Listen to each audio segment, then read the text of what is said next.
Sindhu Bhairavi serial இன்னைக்கான எபிசோடில் ஆறுமுகத்தோட வாழைத்தாரை வந்து ரெகுலராக வாங்குறவர் வந்து நான் வேறு ஆள்கிட்ட வாங்கிட்டேன்ப்பா, உன் வாழைத்தார் எனக்கு வேண்டாம் அப்படிங்கிற மாதிரி சொல்லிடுறாங்க.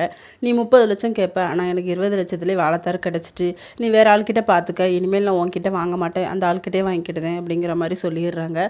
ஆறுமுகம் வந்து ரொம்ப டல்லாக ஃபீல் பண்ணுறாரு. சரி, என்ன 2 நாளில் காய் அப்படியே வச்சா பழுத்துரும், அதனால் நம்ம வேறு வியாபாரிகிட்ட பேசலாம் அப்படின்னு சொல்லிட்டு 2-3 பேர் வீட்டுக்கு வராங்க. அவங்க வந்து 20 லட்சத்துக்கு கேட்குறாங்க.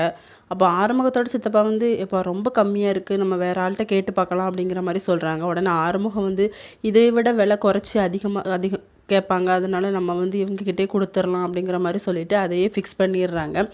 அப்போ பைரவி வந்து நீ இவ்வளோ நாள் வியாபாரம் பண்ணுற, உனக்கு வெளியூர் வியாபாரிங்கெல்லாம் தெரியாதா அப்படின்னு சொல்லி கேட்குறாங்க. இல்லை, நான் வந்து இவ்வளோ நாள் கருணாகரன்ட்ட தான் கொடுத்துட்ருந்தேன், அதனால் எனக்கு வெளியூர் வியாபாரிலாம் தெரியாது அப்படின்னு சொல்லி கிளம்பிடுறாரு. அடுத்த சீனில் சிவாவும் சிந்துவும் காரில் போயிட்டுருக்காங்க. அப்போ வண்டி வந்து பஞ்சர் ஆயிடுது.